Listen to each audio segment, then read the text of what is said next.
কোরআনে কারীমের শেষ তিনটি সূরা, এই সূরাগুলো আয়তনে অনেক ছোট ছোট। সূরা ইখলাস, যেটাকে আমরা কুল হুয়াল্লাহ সূরা বলি, সূরা ফালাক এবং সূরা নাস, এই তিনটি সূরা হলো গোটা কোরআনে যত বিশেষ ফজিলতপূর্ণ, বিশেষ মর্যাদাপূর্ণ সূরা আছে তন্মধ্যে থেকে অন্যতম। এই তিনটি সূরার মর্যাদা অনেক বেশি। আমি শুধুমাত্র এই তিনটি সূরা সম্পর্কে সংক্ষেপে ফজিলত এবং মর্যাদা এবং কখন কখন আমাদের পাঠ করার নির্দেশ আল্লাহ তাআলা দিয়েছেন, কেন দিয়েছেন সে বিষয়ে কথা বলার পর এই সূরাগুলোর প্রত্যেকটি সংক্ষিপ্ত ব্যাখ্যা অনুবাদে আমরা চলে যাব ইনশাআল্লাহ তাআলা।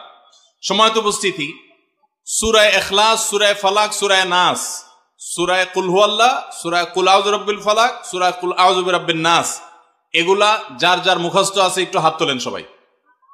মাশাআল্লাহ, তার মানে আমাদের সবার মুখস্থ আছে। হাত নামায়েন না, হাত উঠায় রাখেন। আল্লাহ আপনি আমাদের সবাইকে এই তিন সূরার সারমর্ম, এর মর্যাদা, এর ফজিলত, এর নির্দেশ, এর বার্তা, এটা আমাদের সবাইকে গ্রহণ করার, অনুধাবন করার, উপলব্ধি করার, মেনে চলার তৌফিক দান করুন। এবার হাত নামান। সময়ত ভাইরা আমার, কোরআনে কারীমের এই শেষের তিনটা সূরা এমন তিনটা সূরা যে আমাদের প্রিয় নবী সাল্লাল্লাহু আলাইহি সাল্লাম সারা দিনে সবচাইতে বেশি সংখ্যক বার যেই সূরাগুলোকে ওয়াজিফা হিসাবে, আমল হিসাবে পড়ার নির্দেশ দিয়েছেন কোরআনে কারীমের, সেই সূরাগুলো হলো এই তিনটা সূরা। এই তিনটা সূরা দিনে এবং রাতে যত বেশি সংখ্যক বার পাঠ করতে হয়, অন্য কোন সূরা, এমনকি অন্য কোন দোয়া এত বেশি সংখ্যক বার পাঠের নির্দেশ কোরআনে অথবা হাদিসে কোথাও দেওয়া হয় নাই।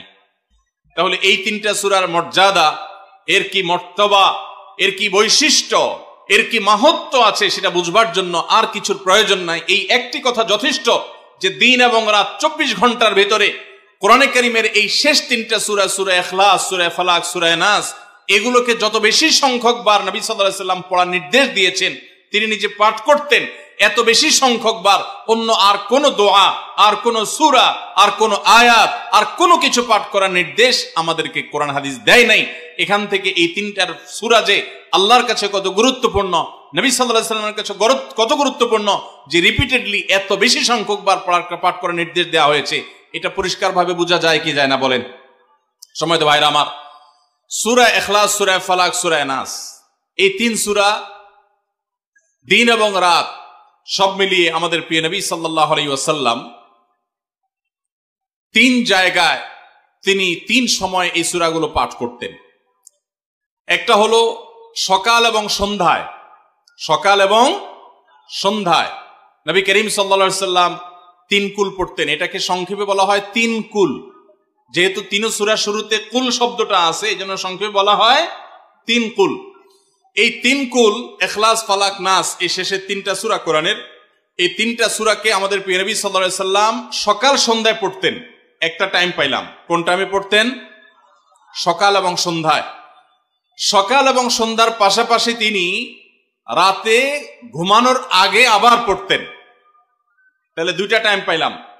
আরেকটা টাইম হলো 5 ওয়াক্ত নামাজের পরেও তিনি পাঠ করতেন। তাহলে কয় টাইম হলো? 3 টাইম। 3 কুল পড়তে হয় প্রতিদিন রাত পুরা 24 ঘন্টার মধ্যে। কয় টাইম? 3 কুল 3 সময়ে পড়তে হয়। সকাল এবং সন্ধ্যা এবং রাত এই সময়গুলোতে পড়তে হয় প্রত্যেকটা 3 বার করে। 3 বার পড়লে কি লাভ হয়? নবী করিম সাল্লাল্লাহু আলাইহি ওয়াসাল্লামের পরিষ্কার হাদিস রয়েছে, যদি কেউ সকালে 3 কুল 3 বার করে পাঠ করে, সূরা ইখলাস 3 বার, সূরা ফালাক 3 বার, সূরা নাস 3 বার যদি কেউ পাঠ করে, সন্ধ্যার আগ পর্যন্ত সারা দিনের জন্য ওই পাঠকারী ব্যক্তি আল্লাহ তাআলার জিম্মায়, আল্লাহর হেফাজতে, আল্লাহর নিরাপত্তায় সে চলে যায়। যত প্রকার অনিষ্ট আছে, ক্ষতি আছে, দৃশ্যমান ক্ষতি, অদৃশ্যমান ক্ষতি, সব ধরনের ক্ষয়ক্ষতি থেকে এবং আকস্মিক বিপদ থেকে, মুসিবত থেকে আল্লাহ রাব্বুল আলামিন ওই ব্যক্তিকে হেফাজত করেন, যে ব্যক্তি ইয়াকিনের সাথে, ঈমানের সাথে, দৃঢ়তার সাথে আল্লাহ তাআলার কাছে প্রার্থনা করে এই সূরাটা সকালে 3 বার পাঠ করে। একইভাবে যে ব্যক্তি সন্ধ্যায় পাঠ করে, মাগরিবের আগে বা পরে, আসরের পর থেকে নিয়ে মাগরিবের আগে কিংবা এশার আগ পর্যন্ত পুরো সময়ের ভিতরে যদি কেউ এই 3 কুল 3 বার পাঠ করে, তো সারা রাত জুড়ে ওই ব্যক্তি, এই পাঠকারী ব্যক্তি আল্লাহ রাব্বুল আলামিনের নিরাপত্তায় প্রবেশ করে যায়। একইভাবে আমাদের প্রিয় নবী সাল্লাল্লাহু আলাইহি সাল্লাম প্রত্যেক 5 ওয়াক্ত নামাজের প্রত্যেক ওয়াক্তের পর এই 3 কুল পাঠ করতেন একবার। কয়বার? একবার সূরা ইখলাস, একবার সূরা ফালাক, আর একবার সূরা নাস। তাইলে মোট দিন এবং রাতে কয় জায়গায় কয় টাইমে এই সূরাগুলো পাঠ করতে হয়? 3 টাইম। একটা হলো সকাল সন্ধ্যায়, আরেকটা হলো রাতে শোয়ার আগে, আরেকটা হলো 5 ওয়াক্ত নামাজের 5 ওয়াক্ত নামাজের পরে একবার করে, একবার সূরা ইখলাস, একবার সূরা ফালাক, একবার সূরা নাস। ফজরের পরে, আবার যোহরের পরে, আবার আসরের পরে, আবার মাগরিবের পরে, আবার এশারের পরে। তাহলে দিন এবং রাত 24 ঘন্টায় এই 3 কুল কত বেশি গুরুত্বপূর্ণ হলে কোরআনের অন্য কোন সূরা, অন্য কোন আয়াত এত বেশি জায়গায়, এত বিভিন্ন জায়গায়, বিভিন্ন সময় নবী সাল্লাল্লাহু আলাইহি সাল্লাম এত সংখ্যক বার আমাদেরকে পাঠের নির্দেশ দেন নাই। এখান থেকে বোঝা যায় এই সূরাগুলো কত গুরুত্বপূর্ণ, কত প্রয়োজনীয় এবং কত ফজিলত এবং মর্যাদাপূর্ণ। ভাইরা আমার, দিন এবং রাত 24 ঘন্টার ভিতরে 3 সময় এই সূরাগুলো মোট কতবার পাঠ করা হয়? আসুন আমরা হিসাব করি। সকাল, সন্ধ্যা এবং রাতে 3 বার করে যদি পাঠ করা হয় তাহলে কয়বার হলো? 9 বার করে। সকালে 3 বার, সন্ধ্যায় 3 বার, রাতে 3 বার, তাহলে মোট কয়বার হলো? 9 বার। আর 5 ওয়াক্ত নামাজের পরে 5 বার, কয়বার হলো? 9 আর 5 কত? 14। সূরা ইখলাস দিনে কয়বার পড়তে হয়? কমপক্ষে 14 বার পাঠ করা সুন্নাহ। সূরা ফালাক দিনে 14 বার পাঠ করা সুন্নাহ। সূরা নাস দিনে 14 বার পাঠ করা, এটা সুন্নাত নবী সাল্লাল্লাহু আলাইহি সাল্লামের। এই আমলটা আমরা অনেকে জীবনে আজকে প্রথম শুনেছি, অনেকে হয়তো আগে থেকে জানি।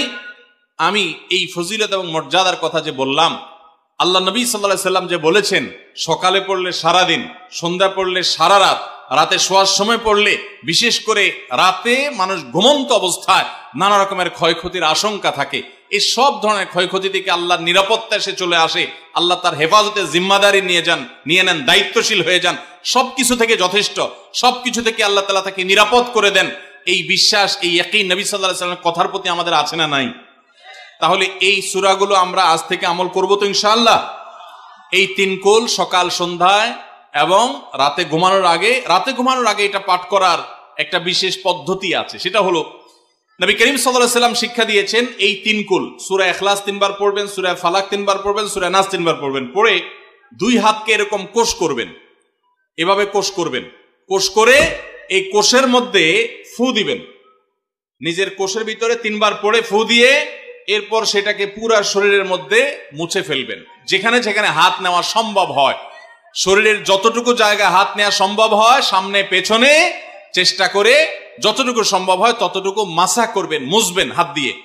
এর মাধ্যমে আল্লাহ তাআলা আপনাকে হেফাজত করবেন। ছোট ছোট বাচ্চা যারা আছে, দুধের শিশু, 2 বছর, 4 বছর, 6 বছর, যারা পড়তে পারে না এখনো বা মুখস্থ নাই, সে বাচ্চাদেরকে মা বাবা বা তাদের কাছের কোনো লোকজন তারা পড়ে 3 বার ফু দিবেন।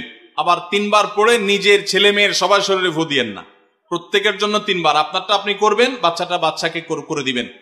এই আমলগুলো আল্লাহ তাআলা আমাকে যেদিন জানার তৌফিক দিয়েছে, আপনাদের উৎসাহের জন্য বলি, সারাদিনে আর কোনো আমল করতে পারি আর না পারি, নফল আমল হিসাবে এই আমলটা সজ্ঞানে, বিশেষ কোনো বিপদ আপদ মুসিবত না হলে আমি আলহামদুলিল্লাহ এই আমলটা কখনো ছাড়ি না, প্রতিদিন করি আলহামদুলিল্লাহ।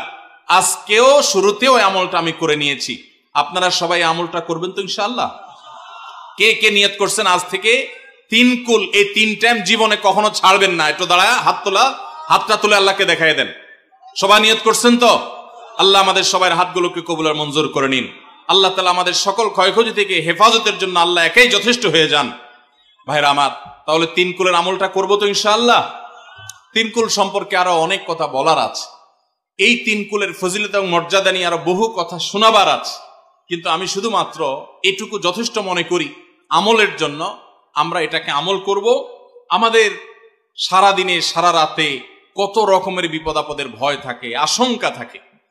আপনি যদি কোনো এলাকার কোনো প্রভাবশালী ব্যক্তির সাথে আপনার পরিচয় থাকে, আর ওই ব্যক্তি যদি বলে তোমার কোনো সুবিধা অসুবিধা যেন না হয়, এই এলাকায় প্রবেশ করলে আমাকে একটা SMS করে রাখবা।